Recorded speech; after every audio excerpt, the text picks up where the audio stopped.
subscribe. Tariq Radio. Watch and subscribe. And here, let me get Nakeem in here.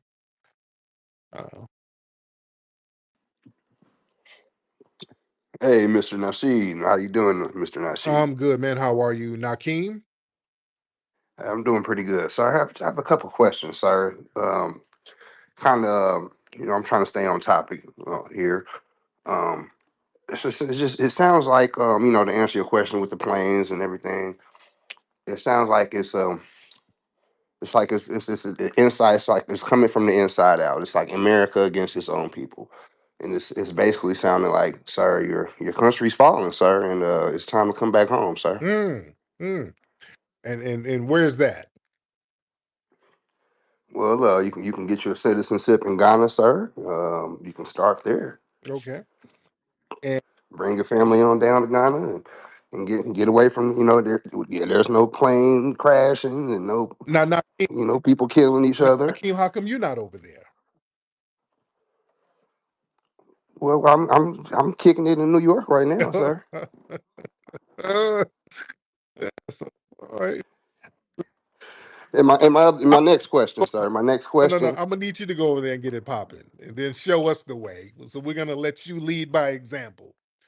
You used to be with Umar, man. Why you leave your boy Umar, man? I mean, I used to be with Umar. What are you talking about? Now you kind of trolling. Now, Okay, you used to be. Let's come back to Africa. Your first hitting colors, man. You kind of jump I ship. said I'm about to get up and go back to no damn Africa. Never. I ain't never said that ever. So don't lie.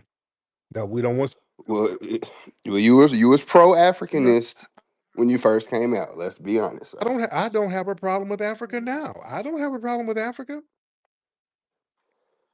So let's just come back home, sir. Obviously, America is about to fall, Then why sir, are you here? and we can come back home together, sir. Why We can come back. it's about to fall? Why did you flee here? If it's about to fall, why did you flee here? Come on, Nakeem. If I can't help where I was born, sir. oh, so you're an anchor baby. So yeah, so they anchored you here for a reason, brother. They anchored you here for a reason. It wasn't popping where your family was from. All right. So don't try to convince us to go somewhere where your family had to flee. Right? Well, sir, I hope you just be. Well, you see, either you're going to stay in L.A. or you don't know if your house is going to burn up, or you hop on the plane. You don't know if it's going to crash. So I guess you better hop on the bus on to Africa, sir, Well, sir, well, we'll wait on you to go. or you can take a boat. Well, we'll wait on you to go, and hopefully the bushmeat don't burn up. All right. Let me get some more people in here. I don't want to hear bushmeat babble. All right. Let me get some more folks in here and try to convince us to go nowhere. You ain't going. They kill me with that. Yeah, y'all need to go to the motherland, man. Rotimi was doing that. He was like, man, when you go to Africa, you smell fresh air. And nigga, why you in Atlanta?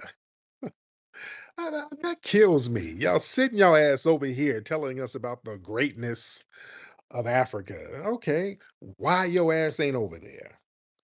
You on the first thing smoking to get the hell out.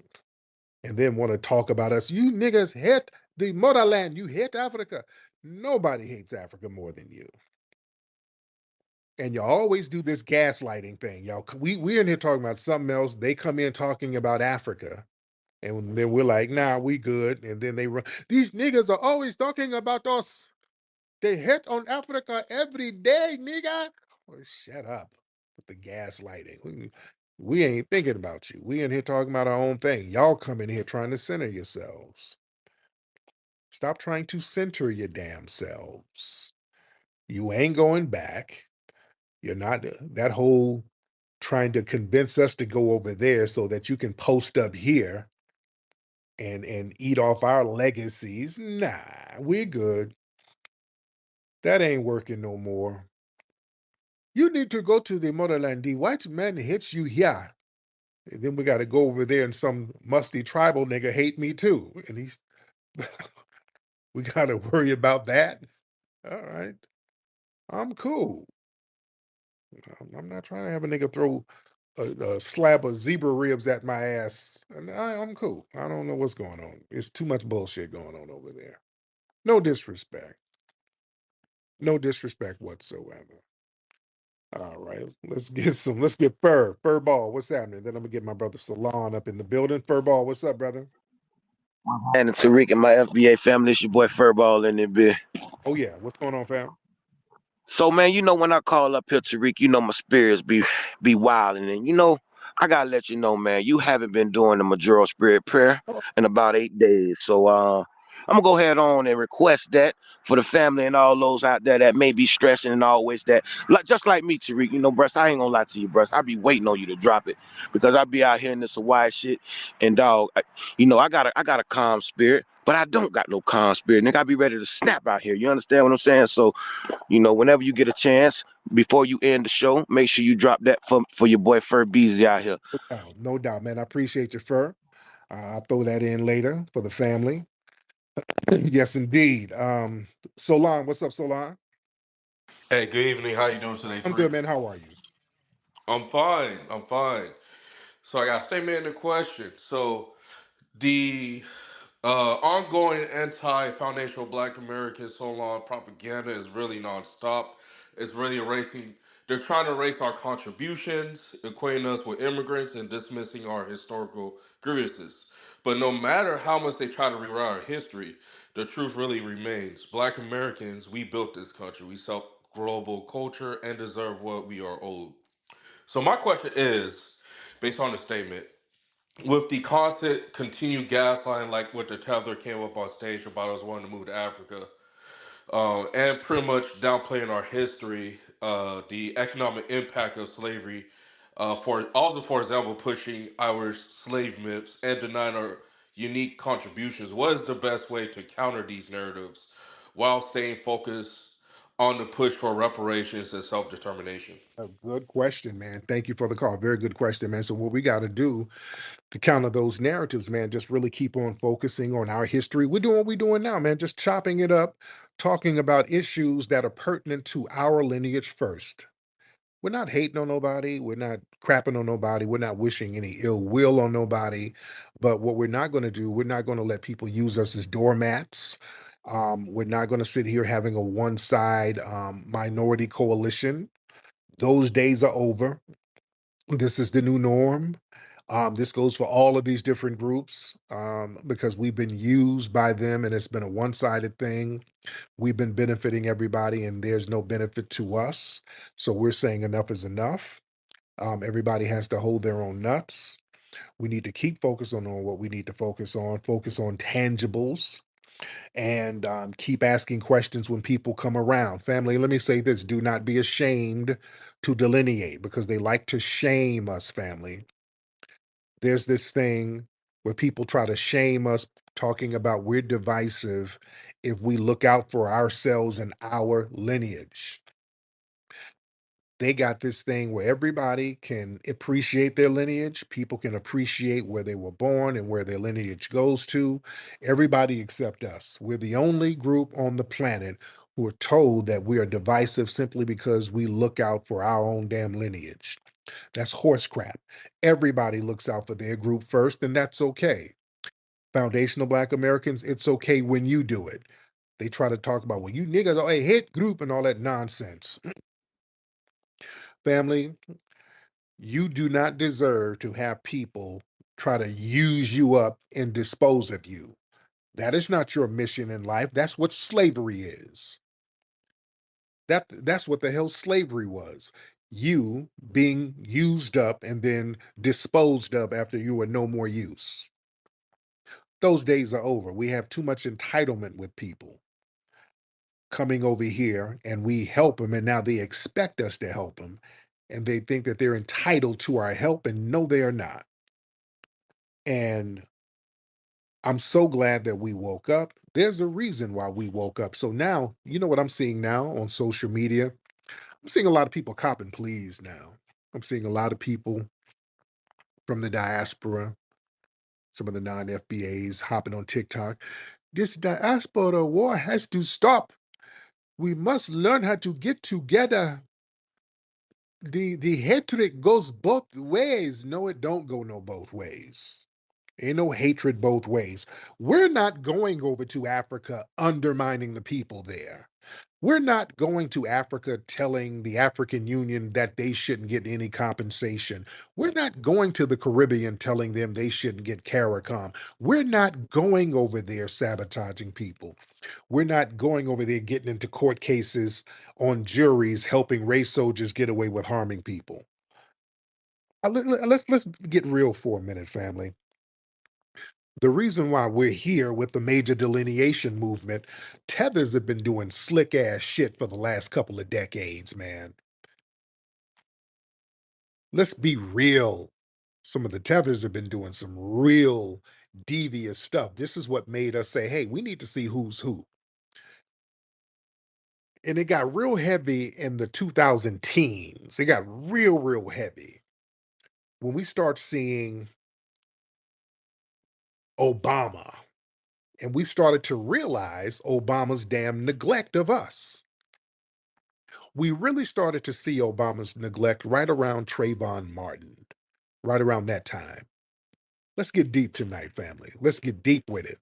We're going to talk real. We were sitting around and I supported Obama. We're like, oh, great, we got Obama. He's black. And then we started to see this benign neglect. Obama wasn't doing shit. We saw the Trayvon Martin situation.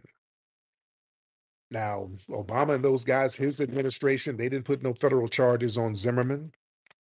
Also, with that trial, and that trial was very pivotal, ladies and gentlemen. It was a very pivotal trial because that trial opened the floodgate for black people in America to be attacked by these race soldiers and white supremacists. That was the linchpin on a lot of the recent attacks that happened on us. That Zimmerman case was pivotal because when Zimmerman harmed Trayvon Martin, he needed to be punished. And we knew if they let him go, it would be bad. Now, that jury, during that trial, I want y'all to understand something. They kept talking about, well, this ain't about race. Zimmerman is Latino. He's a minority. They kept talking about minority.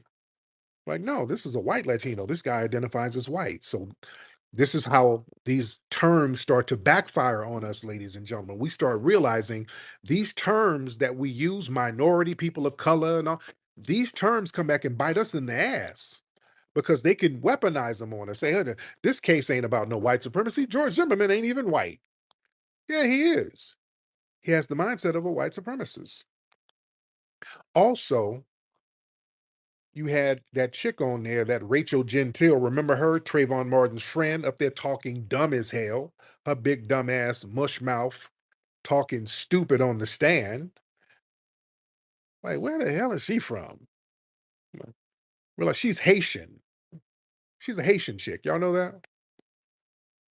Also, one of the jurors, it was mostly basically an all white jury, but they had one, quote, minority woman on the jury. And they kept changing the narrative about that one juror. They kept saying, they would say she was black, then they would say she was a minority, then a woman of color. They kept switching it up, and I thought that was weird. And they were like, oh, no, it's not an all white jury. You got a minority there, you got a woman of color, you got a black woman. They kept just kind of, the way they would word it was real weird. And she was her name was Maddie. That was the name that they used. I don't think they gave her real name, but the name was Maddie. She was a Puerto Rican chick. She wasn't black. She was Puerto Rican.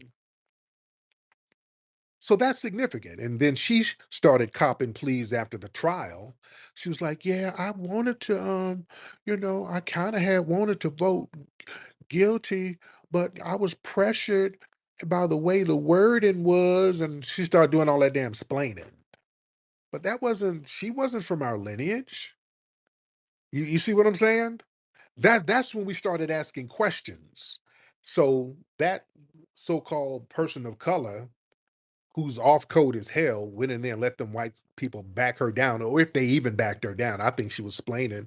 She probably went in there and just got on code with them, and George Zimmerman is her fellow Latino. You understand? So we started to look at these terms that were being used for people. Is black this and black that. Wait, hold on now. These people are off code. So we started to see these cases pop up where race soldiers and suspected white supremacists were harming black folks. And these juries would have these strange Negroes on them, quote unquote. There was another one with Michael Dunn out there in Florida,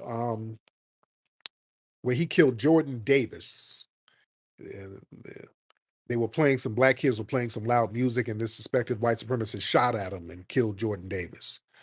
And it was 2 trials. The second trial, they got his ass. He got sentenced to jail on the second trial, because I think they did have a couple of FBAs on that second trial. But on the first trial, um, it was like a hung mistrial, a hung jury, something like that. They couldn't convict him on the first one, which this was a clear-cut case. But we're like, how come they didn't get this dude? And they kept talking about, yeah, there's a black woman on the trial and she's on the jury. Y'all might not remember this, but this chick, her last name was Miles. They were parading her around in the media, and she was like a stud who looked like Biggie Smalls, but her last name was Miles. First name was, and was Chalandria, something like a weird name, but I remember her last name was Miles, and she was a stud. And some people were saying she was like a Caribbean stud. I don't know, but she's out there in Florida, and she was running around here talking about, I don't think it's about race. I don't think it's about race. Michael Dunn seemed like a real nice guy. People were clowning her ass. And then she disappeared. This weird suspected tether woman just disappeared, just off the face of the earth. Nobody knows what happened to that woman. Social media, nothing. She just disappeared. So we're like, we're asking questions like, who are these Negroes, man? Who are these people? We're trying to get some justice going on, and all these weird ass people popping up, these people of color, these weird people that they're calling black, but they're just really off code. So we started asking questions, rightfully so. Then we went out there to Ferguson with the Mike Brown situation and the Freddie Gray situation in Baltimore. We'd go out here and we're trying to stand up for some damn justice and get some things popping. And all of a sudden, some weird Negroes start showing up twerking. And everybody's looking around like, whose man is that? Whose chick is that? Who are these people? Nobody knows them. These weirdos just started coming out of nowhere doing this weird off code shit. And people started asking questions and seeing who these people were. And these were people who weren't even from the lineage. And many of these people were from immigrant backgrounds. That's why nobody knew who they were. Many of them were Democrat shills. Nobody knew who they were. So we started saying, hey, let's kind of network and see who's who. When folks show up, let's ask some questions. And then we started to see a pattern. A lot of the weird stuff that was happening were people who were not from our lineage. And I'm like, okay, something is going on here. The dominant society is getting these people by design because there's too many of them. Then we start looking at some of the so-called black media in the mainstream. Who was in charge of that? Who they put in charge of that? It would be a bunch of damn foreigners misrepresenting our culture. And we would look in the backgrounds of these people and they would have all these foreign flags. I said, okay, the dominant society, they're deliberately elevating these people who are not of our lineage. And these people are slowly sabotaging our asses. You understand? We start looking around and I'm like, wait, there's a pattern.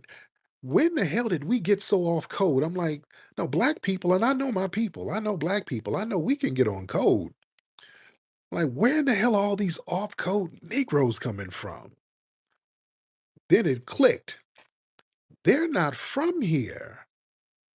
These Negroes aren't from here. Then we would see these fake ass so called feminists, these black feminists, run around here demonizing black men all over the place. the Tarana Burks, Jamila Lemieux, and Fraudinista Jones, all of them got Caribbean backgrounds. You understand? There's a pattern there. We kept seeing these patterns. What's all these people attacking us over here, putting a bullseye on all of us? Why the hell would they do that? Then it clicked. These people are foreign. They want us to be attacked. They want us to be targeted because they know the blowback is going to fall on us, not really them. They're going to be somewhere poached up safe, but they know the blowback is going to hit us. That's when we started to say, hey, man, we need to do a lineage check to see who's who. Now, our good brother, Dr. Claude Anderson, has been trying to tell us that.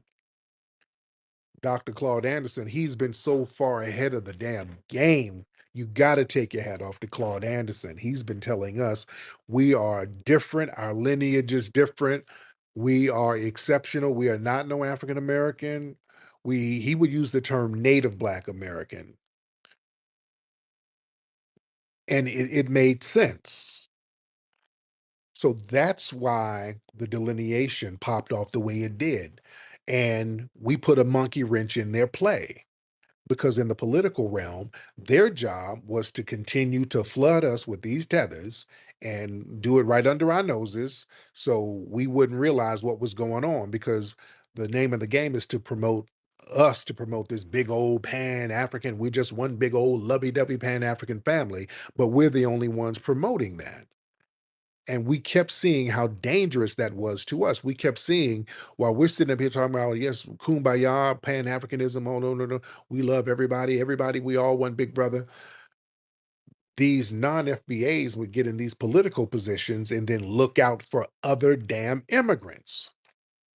Even during the protest, when brothers and sisters were getting slaughtered, the media started to elevate certain people and call them leaders. They would say, hey, these are the leaders. This is Black Lives Matter. And these are the leaders of Black Lives Matter. It's a bunch of damn tethers. You understand? All of this stuff started happening and we started to kind of wake up to it and see what they were doing. There was a pattern of them. The Congressional Black Caucus don't do nothing for us, but they do everything for the immigrant groups. We started to realize this. And then they start bringing Kamala Harris's ass out here. And she sister girls it up when it's convenient. And we say, hey, no, no, no, no, we ain't doing that. We've already done that with Obama. We ain't doing that. You see? So then we started to wake up and realize what was going on. We saw the trick bag for what it was. And we said, we're not going for that. And now we're doing lineage checks, which we should have been doing. And now we're getting some straightening. And now we're getting a realigning. Everything is being realigned, which is great. Let's get Zelly Mac in here. Let's get some folks in here. Zelly Mac, what's up, brother? Peace, King. What's good with you? I'm good, man. How are you? Yeah, I'm doing great. So I got a theory about the planes. Go ahead. My theory is that there's always some type of money play. We know that fear drives the market. So if people are fearful of catching the planes, that is an opportunity for the elites to invest into the plane economy and then make a ton of money when the market corrects itself. Okay. Yeah, that's a theory. That's absolutely a theory. Yes, indeed. All right. Let me get some more folks in here. Shout out to everybody in here. Let's get Jabril. Let's get Jabril. Jabril in the building. Jabril, hop on in. All right. Jabril, you ready? All right. Let's get Stony B. Fox. Stony B. Fox, what's up, brother? All right, one of y'all say something. Come on now. Peace and love. Peace and love. Did you call me on, Brother Tariq? Yes, Jabril, what's up, brother? Oh, man, just another beautiful day at FBA, Oh, you know. mm-hmm. Yeah, man, what you spoke about is real. You know, it make me think about how the world views black people. They all feel like they have a stake of ownership in everything that we do, you know, especially thinking about the benefits that the Black Caucus awards other groups, you know, especially our brown brothers and sisters, how we are expected to help them out. Just our intellectual property, our energy, everything they feel like they have ownership and a stake in, you know. And I just think it's very spooky what you speak to about the people in power that's placed in power. I mean, these people could literally be created from childhood, designed from childhood, and trained from childhood, and put in these positions to make us believe that they're for our favor, but they're actually just pawns, you know. Barack Obama, FBA itself, you know, it's mind blowing to even consider being an FBA and consider this other, we don't really know his whole origin and his power and control over America. Peace, peace. Man, very good point, man. From New York Times best-selling author Tariq Nasheed comes Foundational Black American Race Baiter, the groundbreaking book shaking up the conversation on race in America. As one of the most influential voices for Black Americans today, Nasheed exposes the tactics used to manipulate, subjugate, and control Black communities. In this powerful read, Tariq Nasheed equips you with the knowledge to resist injustice and reclaim your narrative. Don't miss out on the book that's redefining the game. Foundational Black American Race Baiter, available now at official FBA.com. Get your copy today.